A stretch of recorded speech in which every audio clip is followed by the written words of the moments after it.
শুধু রাজধানীতে মানুষ মারা যাবে 50 লক্ষ আপ। 1 কোটি মানুষ ভূমিকম্প সরাসরি ক্ষতিগ্রস্ত হবে, কোটি কোটি মানুষ আহত হবে, হাত হারাবে, চোখ হারাবে, পা হারাবে, কান হারাবে, দেহ হারাবে, বিকলাঙ্গ হবে, ল্যাংড়া হবে, বোবা হয়ে যাবে, কানা হয়ে যাবে। কোটি কোটি মানুষ এরকম বিকলাঙ্গ হয়ে যাবে। সেই ভূমিকম্পটা বাংলাদেশের জন্য অপেক্ষা করতেছে। বলে কেন আসে ভূমিকম্প? আপনাদেরকে বুঝাই। 14টা কারণে ভূমিকম্প আসে। 14 কারণের এক কারণ হচ্ছে দুনিয়াতে যখন জেনা সয়লাব হয়ে যাবে, প্রচুর পরিমাণে জেনা হবে, ব্যভিচার হবে, পরকী আসবে। কঠিন এই জেনার কারণে আল্লাহর আসমান থেকে গজব আসবে। নবী বললেন তাসবির দানা ছিঁড়ে গেলে যেইভাবে একটার পর একটা টাপ টাপ টাপ টাপ টাপ টাপ করে পড়তে থাকে, আল্লাহর আসমান থেকে এরকম বালা গজব আসতে থাকবে। আমাদের বাংলাদেশে 18 কোটি মানুষের ভিতরে কয় কোটি মানুষ সুস্থ আছে আমাকে একটু দেখান তো।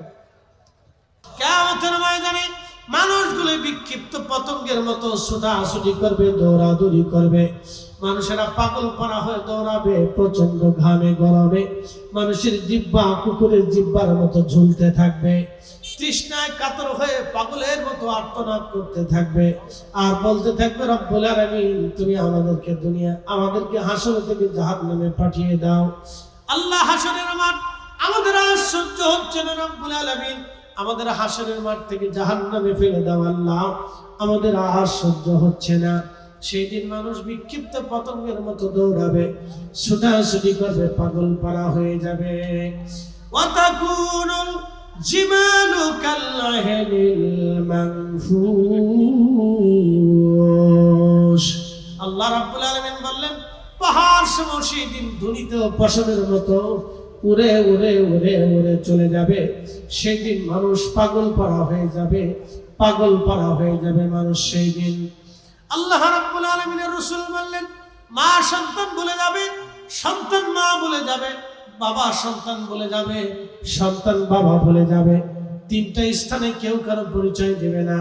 1 নম্বরে মিজানের পাল্লায় কেউ কারো পরিচয় দেবে না। 2 নম্বরে ডান হাতে বাম হাতে আমলনামা দেওয়ার সময় কেউ কারো পরিচয় দেবে না। 3 নম্বরে ওই ফুলসিরাতের ঘাটে কেউ কারো পরিচয় দেবে না। এই জন্য আপনাদেরকে বলে গেলাম, ভালো করে শুনে নেবেন, ভালো করে জেনে নেবেন। আপনাদেরকে বলে গেলাম, ভালো করে শুনে নেবেন। দুনিয়াতে সম্পদ রেখে যাবেন, কিন্তু হালাল উপার্জনের সম্পদ রেখে যাবেন। হারাম উপার্জন দিয়ে যদি সম্পদ আপনি রেখে যান, তাহলে এই সম্পদ আপনার জাহান্নামের কারণ হবে। কিয়ামত বড় কঠিন হবে, বড় বিভীষিকাময় হবে। আল্লাহর কোরআনে আল্লাহ বলেন তারুজুল মালাইকাতু আর-রূহু ইলাইহি ফি ইয়াউমিন কানা মিকদারুহু 50 আলফ সানা। দুনিয়ার 50,000 বছর এক জায়গায় করলে যত বড় হবে, হাসরের একটা দিন হবে তত বড়। আল্লাহ রাব্বুল আলামিনের রাসূল বললেন সেই হাসরের ময়দানে এক শ্রেণীর বান্দাকে আল্লাহ আরশে ও আল্লাহর নিচে জায়গা দিয়ে দিবে। নূরের মিম্বরে নূরের চেহারায় তারা থাকবে। তারা কারা? সাহাবীরা। আল্লাহ রাসূলের সাহাবীরা বলেন ইয়া রাসূলুল্লাহ তারা কারা?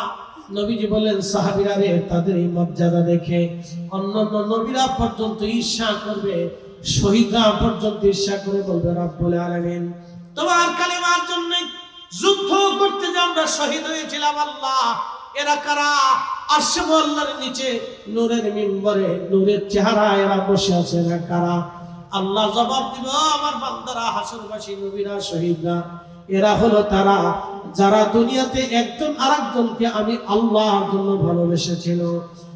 এরা যারা দুনিয়াতে একজন আরেকজনকে আল্লাহর জন্য ভালোবেসেছিল। সুম্মা তালা, এরপরে নবী তেলাওয়াত করলেন আলা ইন্না আউলিয়া আল্লাহি লা খাউফুন আলাইহিম ওয়ালা হুম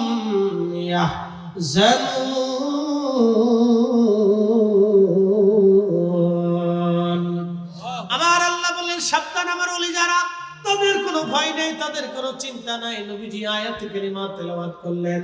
তার মানে কিয়ামতের ময়দানে আরশে আল্লাহর নিচে জায়গা হবে ওলিরা, এবং যারা ওলিদেরকে ভালোবাসবে তাদের হাসরের ময়দানে আরশে মুআল্লার নিচে আল্লাহ তাদের জায়গা বরাদ্দ করে দেবে।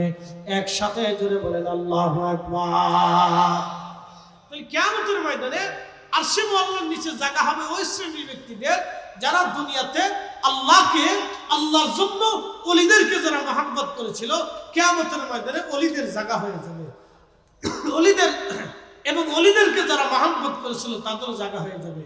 আর এক শ্রেণীর বান্দা কিয়ামতের ময়দানে আরশে মুআল্লার নিচে তার জায়গা হবে।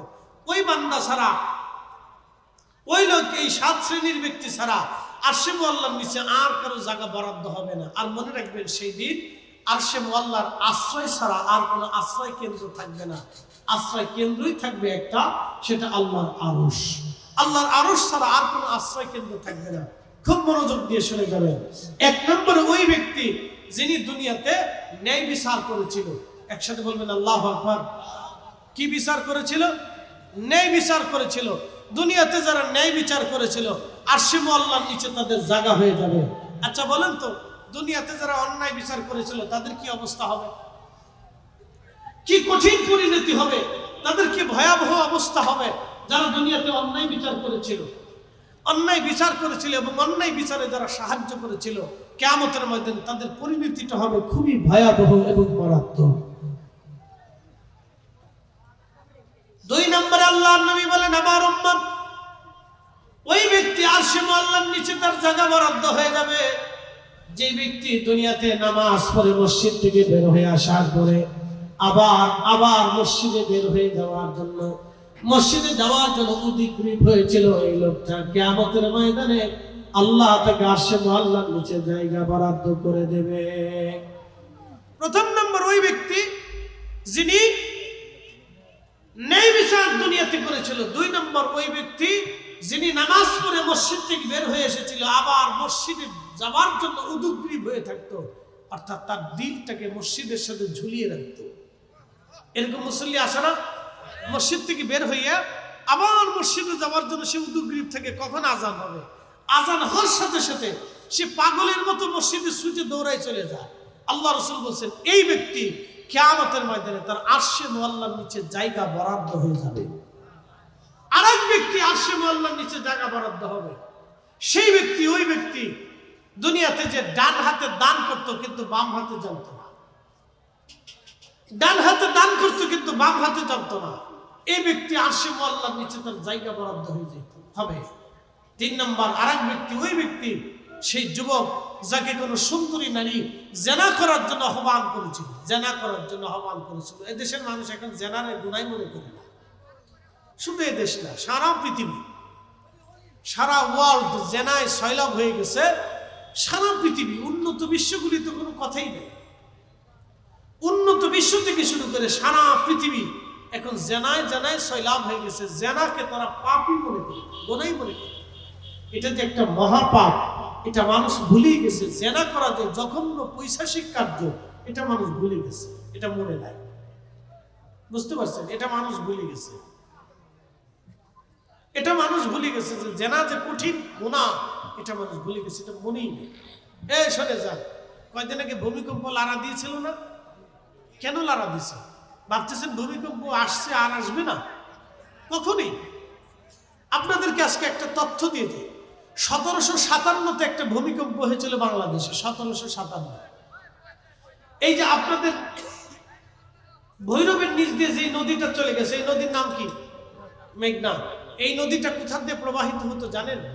এই নদীর অববাহিকা ছিল বর্তমান যে কুমিল্লা ক্যান্টনমেন্ট আছে, এই ক্যান্টনমেন্টের এই পাশে যে লালমাই পাহাড় আছে, এই পাহাড়ের পাশ দিয়ে নদীটা প্রবাহিত হতো। কিন্তু নদীটা ঘুরিয়ে নরসিংদীর এইখান দিয়ে একেবারে দাউদকান্দির নিচ দিয়ে বের হয়েছে। কারণটা কি বলুন তো? 1757-তে একটা ভূমিকম্প হয়েছিল, প্রলয়ঙ্করী ভূমিকম্প। এই ভূমিকম্পে নদীর গতি পরিবর্তন হয়ে 30 থেকে 40 কিলোমিটার দূর দিয়ে দাউদকান্দির নিচ দিয়ে নদীটা প্রবাহিত হচ্ছে, অথচ এই নদী ছিল লালমাই পাহাড়ের পাশ দিয়ে। এবার আপনি বুঝে যান, সেন্ট মার্টিন দ্বীপ পৃথিবীতে কখনো ভাসমান ছিল না, এটা সাগরের নিচে ছিল। সেন্ট মার্টিন দ্বীপ কখন আসলো? 1797-তে একটা ভূমিকম্প হলো। সেই ভূমিকম্পে সেন্ট মার্টিন দ্বীপটা সাগরের নিচ থেকে উঠে সাগরের উপরে 3 ফিট পর্যন্ত উঁচু হয়ে গেল। একসাথে জোরে বলবেন আল্লাহু আকবার। না হয় না, আরো একটু জোরে বলেন আল্লাহু আকবার। বলেন সেই রব আছে না নাই? বলি কি মনে হচ্ছে ভূমিকম্প আসবে না? বিজ্ঞান বলেছে ভূমিকম্প বাংলাদেশে আরেকটা আসবে। 14 কোটি মানুষ ভূমিকম্পের আওতার ভিতরে থাকবে, 1 কোটি মানুষ ক্ষতিগ্রস্ত হবে সরাসরি। 1 কোটি মানুষ সরাসরি ক্ষতিগ্রস্ত হবে। শুধু রাজধানীতে মানুষ মারা যাবে 50 লক্ষ আপ। 1 কোটি মানুষ ভূমিকম্প সরাসরি ক্ষতিগ্রস্ত হবে, কোটি কোটি মানুষ আহত হবে, হাত হারাবে, চোখ হারাবে, পা হারাবে, কান হারাবে, দেহ হারাবে, বিকলাঙ্গ হবে, ল্যাংড়া হবে, বোবা হয়ে যাবে, কানা হয়ে যাবে। কোটি কোটি মানুষ এরকম বিকলাঙ্গ হয়ে যাবে। সেই ভূমিকম্পটা বাংলাদেশের জন্য অপেক্ষা করতেছে। বলে কেন আসে ভূমিকম্প? আপনাদেরকে বুঝাই। 14টা কারণে ভূমিকম্প আসে। 14 কারণের এক কারণ হচ্ছে দুনিয়াতে যখন জেনা সয়লাভ হয়ে যাবে, প্রচুর পরিমাণে জেনা হবে, ব্যভিচার হবে, পরকীয়া আসবে। কঠিন এই জেনার কারণে আল্লাহর আসমান থেকে গজব আসবে। নবী বললেন তাসবির দানা ছিঁড়ে গেলে যেইভাবে একটার পর একটা top top top top top top করে পড়তে থাকে, আল্লাহর আসমান থেকে এরকম বালা গজব আসতে থাকবে। আমাদের বাংলাদেশে 18 কোটি মানুষের ভিতরে কয় কোটি মানুষ সুস্থ আছে? আমাকে একটু দেখান তো। বলেন যে এত কোটি মানুষ সুস্থ আছে, আমাকে বোঝান। এদেশের ঘরে ঘরে ডায়াবেটিস, ঘরে ঘরে পেশাব, ঘরে ঘরে হার্টের রোগী, ঘরে ঘরে কিডনি রোগী, ঘরে ঘরে লিভার পচা রোগী, ঘরে ঘরে নানান জটিল কঠিন রোগে আক্রান্ত রোগী, ঘরে ঘরে হাজারে হাজারে লাখে লাখে কোটি কোটি মানুষ অসুস্থ। বলবেন হুজুর কারণ কি? এই যে রোগ আসে, এই রোগগুলি আল্লাহর পক্ষ থেকে একটা বালা, ওটা আসমান থেকে আসছে। আল্লাহ নিজে জোর করে সাফাই দেন নাই, আমরা এটা আল্লাহর কাছ থেকে চেয়ে নিছি। এই কোরআন আল্লাহ বলেছেন যাহারাল ফাসাদ ফিল বাররি ওয়াল বাহরি বিমা কাসাবাত আইদিল লিন্নাস। এ মানুষ, আমি তোমাদের উপর গজব চাপাই না, তোমরা আমার কাছ থেকে গজব চেয়ে নাও। আল্লাহ গজব চাপান না, মানব জাতি গজব চেয়ে নেয়। বলে গজব কেন আসে? এটা মানুষের দু হাতের রুজি। মানুষ গজবের জন্য কাজ করে, আমি আল্লাহ মানুষের জন্য গজব চাপিয়ে দিই। মানুষ গজবের জন্য কাজ করে, আল্লাহ গজব চাপিয়ে দেয়। কিন্তু বলবেন হুজুর তাহলে গজব আসলো না কেন? 2 কারণে গজব আসে না। 1 নাম্বার কারণ, জমিনের কোথাও না কোথাও আল্লাহর ওলিরা বসে থাকে। একসাথে জোরে বলবেন আল্লাহু আকবার। না হয় না, যেমনি বলতেছেন মনে হচ্ছে যে আপনি দুর্বল। জোরে বলেন একসাথে বলেন আল্লাহু আকবার। কারা থাকে? ওলিরা। জোরে বলেন কারা থাকে? জোরে বলেন কারা? জোরে বলেন কারা? আচ্ছা, এই শায়েস্তাগঞ্জের ভিতরে কত লক্ষ মানুষ হবে? হ্যাঁ, বলতে পারবেন? আপনাদের এই এলাকার ভিতরে কত লক্ষ মানুষ হবে? ভোটার কত আছে আপনাদের এই থানায়? এই ইউনিয়নে ভোটার কত? ইউনিয়নে 50,000 ভোটার আছে। ভোটার বাদ দিয়ে আমি আর 50,000 দিলাম, 1 লক্ষ মানুষের বসবাস ধরেন। আচ্ছা বলেন তো, এই 1 লক্ষ মানুষ যদি ঠিক মতো নামাজে আসতো, তাহলে মসজিদ কতগুলি দরকার ছিল? সবাই কি ঠিক মতো নামাজে আসে? সবাই কি ঠিক মতো সত্য কথা বলে? তাহলে বলেন এদেরকে দিয়ে আল্লাহর কি কাজ আছে দুনিয়াতে?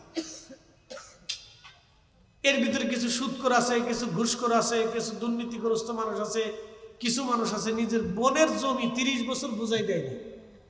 আপন কলিজার টুকরো বোন 30 বছর জমি বুঝাই দেয় না, এরকম বহু মানুষ আছে। অন্যের দোকান দখল করে 20 বছর ধরে খাচ্ছে, দোকান দিয়ে আজও পর্যন্ত দেয়নি। এই লোক দিয়ে আল্লাহর কি হবে বলেন? ইসলামের কি উপকার হবে বলেন? তাহলে ভূমিকম্প কেন আসে না? জমিন তো থাকার কথা না, জমিন তো ভেঙে দেওয়ার কথা। জমিন টিকেই থাকে ওলিদের জন্য। এই কথা কানে কেন জোরে বলে? জমিন টিকে থাকে কাদের জন্য? ওলিদের জন্য।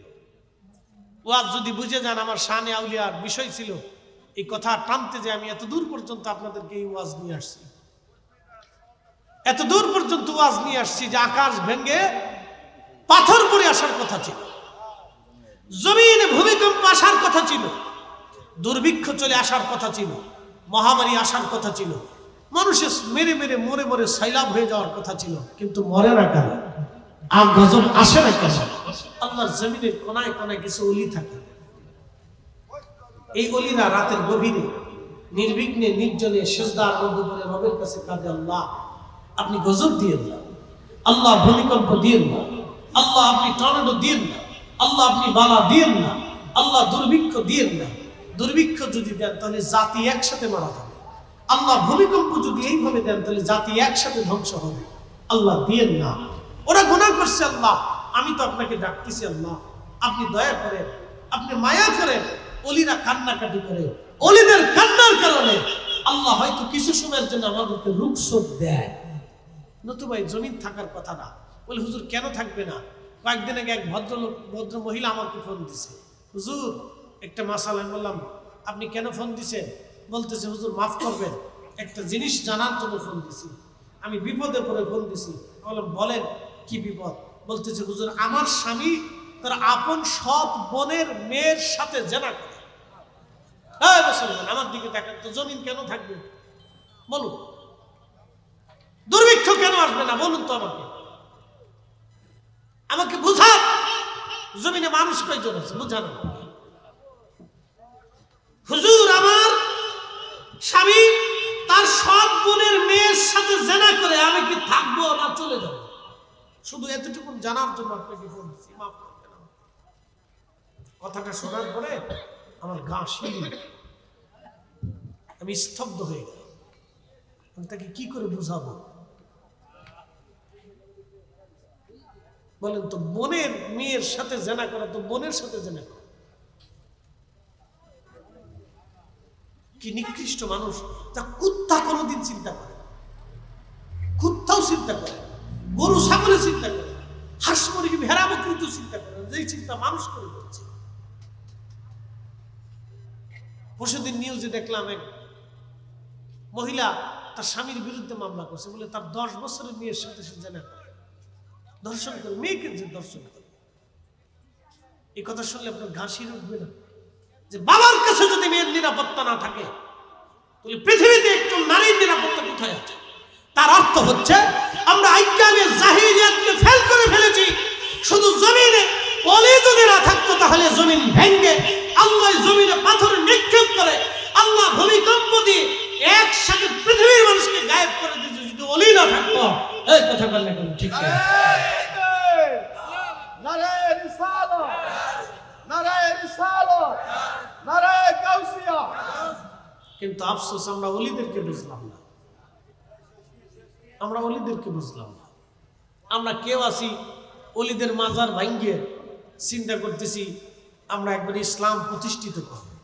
কি আশ্চর্য, কি আশ্চর্য একটা ব্যাধি আমাদের দেশে আসবে, মহামারীর মতো ছড়াই গেছে, নাম দিছে তৌহিদি জনতা। কি আশ্চর্য! কবর থেকে একটা মানুষ উঠাইয়া লাশ পুরাইতে হবে, এই ইসলাম তাকে কে শিখিয়েছে?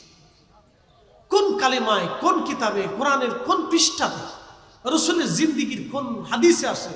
বলেন আবু জাহেলের চাইতে নিকৃষ্ট কাফের দুনিয়াতে কেউ আছে যে আল্লাহ রসুলকে তিলে তিলে তিলে তিলে তিলে তিলে কষ্ট দিয়েছে? সেও তো বদরের যুদ্ধে নিহত হওয়ার পরে নবী তার হাত কাটে নাই, নাক কাটে নাই, তার দেহকে বিকলঙ্গ করে নাই, তার বডির সাথে নবীজি কোনো অত্যাচার করে নাই। সাহাবায়ে কেরাম তার বডিতে আগুন ধরিয়ে পুড়িয়ে ছারখার করে দেয়। ওরা কি করেছে? সাহাবীরা তার লাশটা ধরে নিয়ে কুয়ার মধ্যে ফেলে দিয়েছে।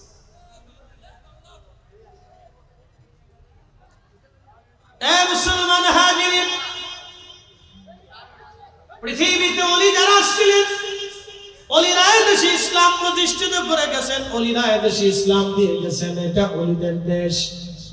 আল্লাহ ওলিদের পথে আমাদেরকে চলার তৌফিক দান করুন। জোরে বলেন আমিন। ওলিরা এমনিতে আসে নাই, বিশ্ববিখ্যাত একজন আল্লাহর ওলির জীবনী বলে আমি আপনাদের থেকে বিদায় নিয়ে যাব। ভাই আমার খুব মনোযোগ দেন। আমাদের 4 জন ইমাম আছে। একজন ইমামের নাম হানাফি, আরেকজন ইমামের নাম শাফি, আরেকজন ইমামের নাম হাম্বলি, আরেকজন ইমামের নাম মালিকি। একজন ইমামের নাম ইমাম আবু ইদ্রিস আশ-শাফি রাহমাতুল্লাহি আলাইহি। তখন উনি মুসলিম মিল্লাতের খলিফা ছিলেন, খলিফা হারুনুর রশিদ। যদি কোনোদিন মক্কাতুল মুকাররমায় আপনি যান তাহলে যাওয়ার পরে আপনি দেখবেন মক্কা নগরীতে আরাফাতের মাঠ পর্যন্ত একটা নহর আছে, এই নহরের নাম নহরে জুবাইদা। এই নহরে জুবাইদা 25 মাইল পর্যন্ত 1200 বছর আগে যিনি করে দিয়েছিলেন তিনি জুবাইদা, তিনি খলিফা হারুনুর রশিদ রহমাতুল্লাহ আলাইহির স্ত্রী। আগের রাজা বাদশা যারা ছিলেন তারা জনগণের কল্যাণে কাজ করতেন। আগে অলিরা যারা ছিলেন তারা জনগণের কল্যাণে কাজ করতেন। আগে আমিররা যারা ছিলেন তারা জনগণের চিন্তা করতেন, জনগণের কল্যাণে তারা কাজ করতেন। হাজিদের পানির জন্য এই মহিষী নারী তিনি একটা নহর করে দিয়েছিলেন। নহরের নাম নহরে জুবাইদা। প্রায় 1000 বছর পর্যন্ত দুনিয়ার মুসলমান মানুষেরা সেই নহরে জুবাইদার পানি পান করেছে। পৃথিবীতে 1000 বছর ধরে হাজিরা সেই নহরের পানি পান করেছে। আপনি বুঝেন তো 1000 বছরে কত হাজি কবরে ঘুমিয়ে গেছে সেই নহরে জুবাইদার পানি পান করে। তাহলে সমস্ত নেকিগুলি হযরতে জুবাইদা রাহমাতুল্লাহ আলাইহার কবরে পৌঁছায় গেল। সেই নহরে জুবাইদা এখনো আরাফাত পর্যন্ত আছে। ওনার স্বামীর নাম খলিফা হারুনুর রশিদের জমানাতে রোম পার্স এম্পায়ার থেকে, রোম সাম্রাজ্য থেকে রোমান সম্রাট চিঠি লিখলো, ওগো খলিফা মুসলমানদের আমির, আপনাকে বলতেছি শুনে নেন। মুসলমানদের আমির, আমাদের খ্রিস্টান সম্প্রদায়েরা বিশ্বাস করিয়ে আমাদের ঈসা আল্লাহর বেটা, আর আপনারা বলেন ঈসা আল্লাহর নবী। ঈসা আল্লাহর বেটা, আমরা খ্রিস্টানরা এটা প্রমাণ করব, আর আপনারা প্রমাণ করবেন ঈসা আল্লাহর নবী। আমি খ্রিস্টান সম্প্রদায়ের পক্ষ থেকে আমি রোম সম্রাট আপনার কাছে আমার দল থেকে বড় বড় যুক্তিবাদী দার্শনিকদেরকে পাঠিয়ে দিলাম। এই মুনাজারাটা, এই বহসটা আমার দেশে হবে না, এই বহসটা ইরাকের বাগদাদে আপনার দেশেই হবে। আপনার দেশের মধ্যে যদি কোনো বিজ্ঞ লোক থেকে থাকে তাহলে আমার বিজ্ঞ লোকের সামনে আপনারা মুনাজারায় বসান। চ্যালেঞ্জ দিলেন তো কে? মুসলিম এম্পায়ারকে চ্যালেঞ্জ দিলেন রোমান এম্পায়ার। মুসলিম সাম্রাজ্যের যিনি প্রধান খলিফাতুল মুসলিমিন হারুনুর রশিদকে চ্যালেঞ্জ দিলেন রোমান সম্রাট প্রধান। তিনি চ্যালেঞ্জ দিয়ে যুক্তিবাদী দার্শনিক জ্ঞানী পণ্ডিতদেরকে রোম দেশ থেকে তিনি ইরাকের বাগদাদে পাঠিয়ে দিলেন। বলেন এখন যদি বহাস না হয় তাহলে মুসলমান লজ্জায় পড়ে যাবে। তো ঠিক তখনই খলিফা হারুনুর রশিদ তিনি দ্রুত গতিতে বোর্ড করলেন। তিনি তার মন্ত্রী পরিষদ সভাসদদেরকে নিয়ে বসে গেলেন। আগে রাজা বাদশারা দেশের ক্রান্তি লগ্নে বড় বড় আলেম ওলামা জ্ঞানী বুদ্ধিজীবীদেরকে নিয়ে বসতেন। এটা আমাদের দেশে নাই। আমরা যদিও বলি গণতন্ত্র, তো গণতন্ত্র হলে আমাদের দেশের বড় বড় ইউনিভার্সিটির প্রিন্সিপাল যারা আছে, ভাইস চ্যান্সেলর যারা আছে, অধ্যক্ষ উপাধ্যক্ষ আছে, বিভিন্ন বিষয়ের উপরে পারদর্শী যারা আছে, বড় বড় বীর মাসায়েখ যারা আছে, আলেম ওলামা আছে, রাষ্ট্র তাদেরকে নিয়ে বসাই উচিত ছিল যে আমরা রাষ্ট্র কিভাবে চালাবো আপনারা সিদ্ধান্ত দেন। কিন্তু দুঃখের বিষয় আজও পর্যন্ত স্বাধীনতার পর থেকে এই পর্যন্ত এই বিজ্ঞ লোকদেরকে নিয়ে কেউ রাষ্ট্রপ্রধানরা বসে না। সবাই যার যার দলের লোক নিয়ে বসে থাকে। সেই দিনের খলিফা হারুনুর রশিদ বিজ্ঞ আলেম ওলামা সব জ্ঞানী গুণীদেরকে নিয়ে বসে গেলেন। দেখেন খলিফা বসে যে বললেন আমাকে আপনারা সমাধান দেন, বহাস করবেন কি করবেন না। যদি বহাস করেন তাহলে বহাসের জন্য উপযুক্ত ব্যক্তি কে আছে, আর যদি বহাস না করেন তাহলে সেটা বলেন। তো সবাই বলল খলিফা বহাস যদি না করি, আমরা যদি বিতর্ক না করি, তাহলে পৃথিবীতে মুসলমান সারা জীবন মাথা নত করে থাকবে। পৃথিবীতে মুসলমান সারা জীবন মাথা নত করে থাকবে। তাহলে কি করা যায়? বলে আমাদের পৃথিবীতে একজন আলেম আছে, এই আলেমের নাম হযরত ইমাম আবু ইদ্রিস আশ-শাফিঈ। পৃথিবীর সবচেয়ে বড় আলেমদের মধ্যে ইনি বর্তমান বড় আলেম এবং বড় আল্লাহর ওলি। উজির বললেন হুজুর, ওনাকে দিয়ে যদি আপনি বহস করান তাহলে আশা করা যায় বিজয় হবে। খলিফা হারুনুর রশিদ বললেন তাহলে চিঠি লেখেন। কি চিঠি লিখবো? দ্রুত গতিতে বলেন, সে যেন ইরাকের বাগদাদে চলে আসে, কারণ খ্রিস্টানরা আমাদের দিকে রওনা হয়ে গেছে, তারাও আসবে, আমরাও থাকবো, বহাস হবে। খলিফা হারুন রশিদ চিঠি পাঠিয়ে দিলেন। তখন তিনি বাইতুল আকসার ইমাম ছিলেন, ইমাম আবু ইদ্রিস আশ-শাফিঈ। তখন বাইতুল আকসা ফিলিস্তিন মদল মুসলমানদের দখলে ছিল। বর্তমান Iran, Iraq, Oman, Yemen, Qatar, Dubai, Saudi Arabia, Bahrain, Jordan, Syria, Lebanon, Libya, Tunisia, Algeria, Nigeria, Morocco, Sudan এবং মিশর থেকে শুরু করে পৃথিবীর বিরাট একটা অংশ খলিফা হারুন রশিদ রহমাতুল্লাহ আলাইহি তিনি শাসন করতেন। এমনকি তুরস্কের কিনারা পর্যন্ত তিনি শাসন করতেন। বিরাট এই দেশ শাসন করতেন খলিফা হারুন রশিদ রহমাতুল্লাহ আলাইহি। ভাই আমার, তখন হুজুরের কাছে চিঠি পাঠাইলেন। হুজুর চিঠির জবাব দিলেন, খলিফা আমি খ্রিস্টানদের সাথে বহস করব, কিন্তু শর্ত হলো বহস হবে দজলা নদীর পারে এবং সময়টা হবে জোহরের নামাজের পরে। আমি বহস করব, সময় হবে জোহরের নামাজের পরে, স্থান হবে দজলা নদীর পারে। খলিফা চিঠি পাঠিয়ে দিলেন, হুজুর আপনি চলে আসেন, আপনি যেইভাবে শর্ত দিবেন আমি শর্ত মেনে নিব, কিন্তু তারপরে বহাস করতে হবে। কারণ মুসলমান এই বহাসে যদি একবার হেরে যায়, সারা জীবন মুসলমান মাথা নিচু করে থাকবে, মুসলমানের ইজ্জত দেখানো যাবে না। আল্লাহু আকবার। তেলের গাড়ি তেলে চলি, হাওয়ার গাড়ি হাওয়ায় উড়ে, বিনা তেলে চালাই গাড়ি নবী সুলাইমান। আমরা সেই মুসলমান, আমরা সেই মুসলমান, আমরা সেই মুসলমান, কিন্তু আমাদের সেই রুহানিয়ত, সেই অস্তিত্বকে আমরা বিলীন করে ফেলেছি, হারিয়ে ফেলেছি। আমরা সেই মুসলিম, আমাদের কথা শুনলে বাতিলরা থরথর করে কাঁপতো, আমরা সেই মুসলমান। হবিগঞ্জবাসী শুনে যাবেন, খলিফা হারুন রশিদ রহমাতুল্লাহ আলাইহি দজলা নদীর পরে মঞ্চ বানাইলেন। লক্ষ লক্ষ মানুষ আসলো, আমির আলেম উলামা এসে গেল, খলিফা নিজে উপস্থিত হয়ে গেলেন। খ্রিস্টান মিশনারিরাও চলে আসলো, তারাও বসে গেল। আজকে বিতর্ক হবে মুসলমানদের সাথে খ্রিস্টানদের। সব ধর্মের মানুষ আসছে বহাস দেখার জন্য। লক্ষ লক্ষ মানুষ ইরাকের বাগদাদে বহাস দেখার জন্য চলে আসতেন। হবিগঞ্জবাসী ভালো করে বুঝে যান, ইসলাম ওলিদের কাছে নিরাপদ ছিল, ইসলাম ওলিদের কাছেই নিরাপদ থাকবে। এবং ইসলামের ঝান্ডা যদি কখনো কারা উড়ায়, তাহলে ওলিরাই ইসলামের ঝান্ডা উড়াবে, ওলিদের কাছে ইসলামের ঝান্ডা উড়বে। ভালো করে শুনুন।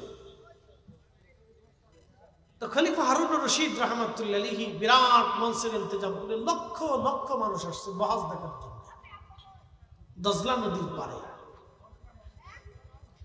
বহাস শুরু হবে, জোহরের নামাজের সময় হয়ে গেল।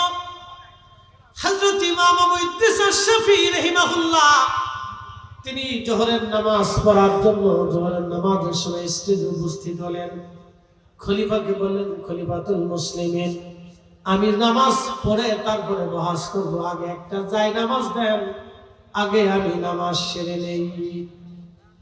খলিফা হারুন রশিদ রাহমাতুল্লাহি আলাইহি তিনি যাই নামাজ দিলেন।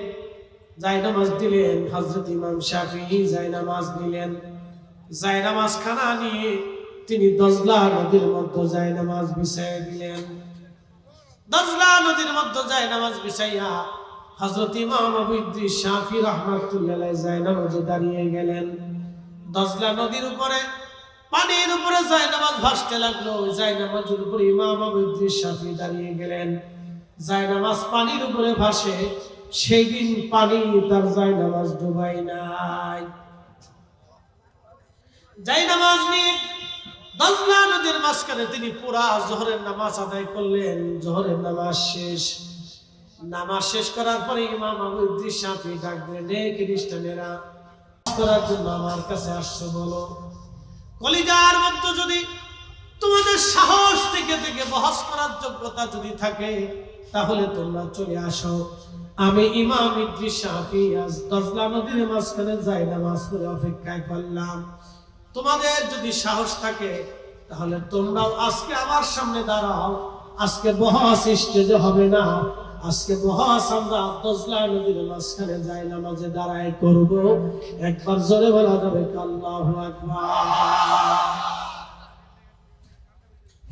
এই মুসলমান, ভালো করে শুনে,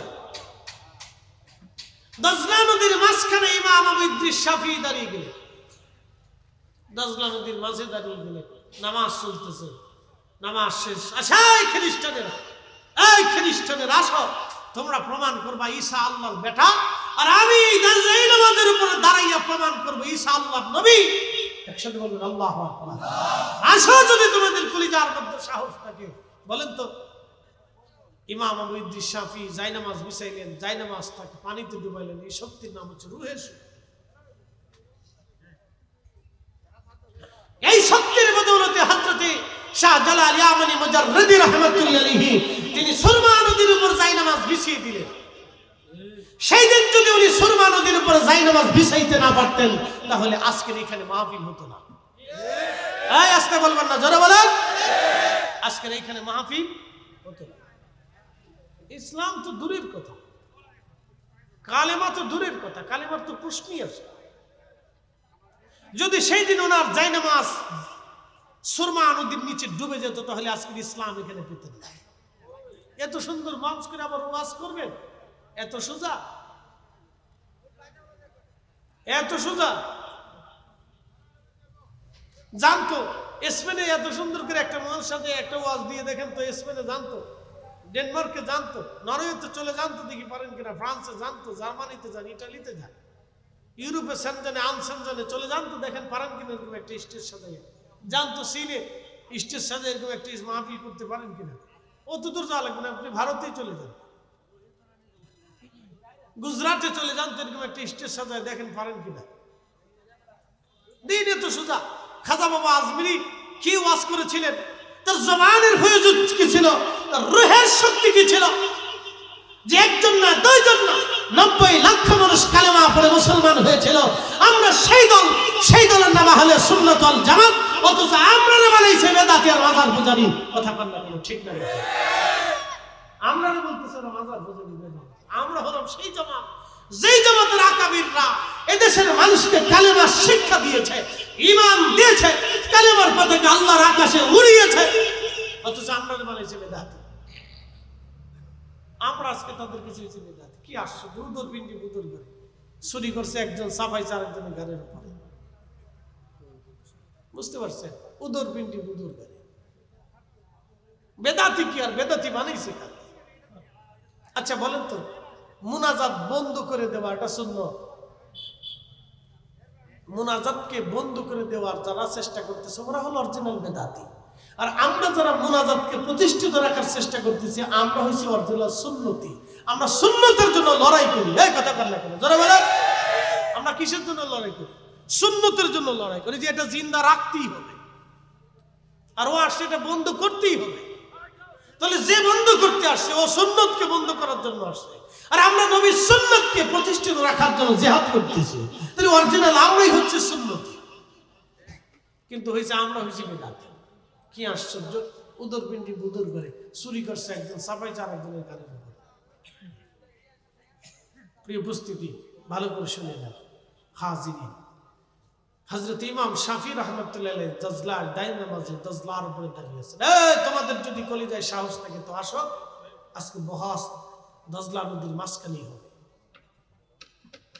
লক্ষ লক্ষ মানুষ দজলা নদীর দিকে তাকিয়েছে হা করে, হা হা, এটা কি হলো, এটা কি করে সম্ভব? এটা আবার কোন বিদ্যা, যে বিদ্যায় দজলার পানি থেকে ডুবায় না?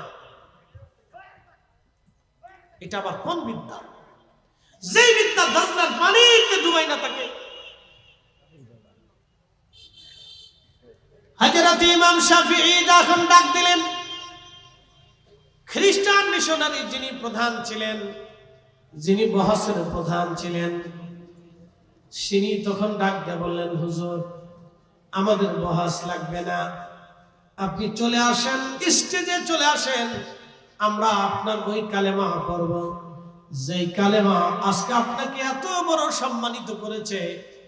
দজলার পানির উপরে দাঁড়ায়া যেই কালেমা আপনাকে নামাজ পড়িয়েছে, যেই ইমাম যেই কালেমা দজলার পানির উপরে আপনাকে আজকে দায় নামাজ বিছিয়ে থাকার তৌফিক দিয়েছে, সেই ইমান সেই কালেমায় আমাদের দরকার, আমাদের আর বোঝার বাকি নাই।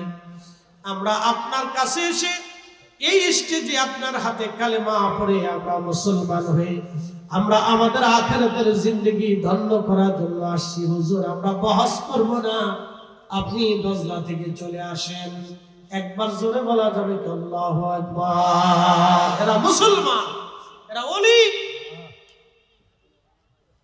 সেদিন শাহজালাল ইয়ামানি যদি দজলা সুরমায় জায়নামাজ বিছাইতে না পারতেন, সিফা সালার নাসিরউদ্দিন সৈয়দ যদি সেই দিন আওলাদে রাসূল তার আজানে গোরগোবিন্দের প্রাসাদ ভেঙে না পড়তো, তাহলে আজকের এই কালেমা নসিব হতো না। ও ভাই, ভালো করে বুঝে যান, এই জন্য অলির দরকার। অলি আমরা নির্বাচিত করি না। প্রত্যেক 100 বছর পরে একজন মুজাদ্দিদ আসে, একাধিক মুজাদ্দিদ আসে। এই মুজাদ্দিদ আমরা নির্বাচন করি, এটা আল্লাহ নির্বাচন করে পাঠিয়ে দিয়ে তার দিনকে সংস্কার করা হয়। অনেকে বলে ইসলাম চলে গেল, বেটা ইসলাম কোথায় গেছে?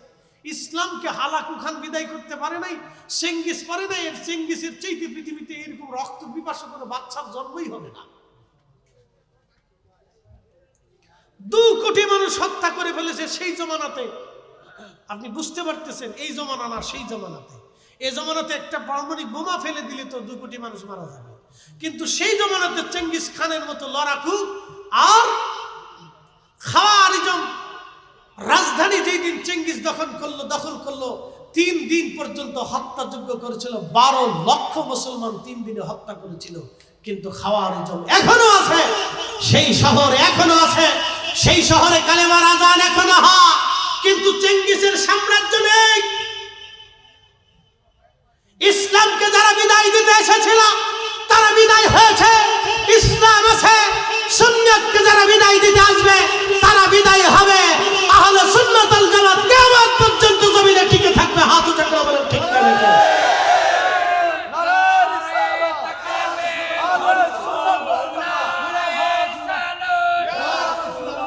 আহলে সুন্নাত ওয়াল জামাত জিন্দাবাদ, জিন্দাবাদ। কোরআন সুন্নাহর আলো ঘরে ঘরে আলো, সংসদে জালো। কোরআন সুন্নাহর আলো। কি ভয় পাইতেছেন না? সংসদে কোরআন সুন্নাহ চললে কি খারাপ হবে? সংসদে তো কোরআন সুন্নাহর আইন দরকার। কেন দরকার? সংসদে যদি আল্লাহর কোরআনের আইন চলে যায় তাহলে এই দেশে ইনসাফ প্রতিষ্ঠিত হবে। ভিখারির ভিক্ষা করা লাগবে না, অন্ধের অন্ধত্ব বরণ করে ওইভাবে থাকতে হবে না, গরিবের চিকিৎসা বিনামূল্যে উন্নত চিকিৎসা এই দেশেই হবে। একসাথে বলবেন আল্লাহু আকবার। আল্লাহ তৌফিক দিক বলে না আমিন। ভয় পাই না, ভয় পাওয়ার কিছু নেই। আল্লাহ আমাদেরকে তৌফিক দিক আহলে সুন্নাত ওয়াল জামাতের পথে থাকা। আমিন। জোরে বলেন না আমিন। আল্লাহ তৌফিক দিক। পৃথিবীতে সবাই ঈমান নিয়ে কবরে যেতে পারে না ভাই, না সবাই পারে না। সনাতনীদের ভিতরে বড় বড় ডক্টর আছে, খ্রিস্টানদের ভিতরে বড় বড় ডক্টর আছে, মাজুসিদের ভিতরে বড় বড় ডক্টর আছে। এই আপনার ধাক্কা দিতে হয় না, হেই কিও আরো জোরে, হেই কিও জোর হয় নাকি, হেই কিও মাশাআল্লাহ। তাই এতে করলে তো আমরা মাইক থেকে একটু দিয়ে দিতাম, তত সুবিধা হয়ে যেত। যেমনি চিল্লাচ্ছে মনে হয় যেন যুদ্ধ লেগে গেছে। আচ্ছা অসুবিধা নেই, আর কাছে করে আমরা আর কথা বাড়াবো না।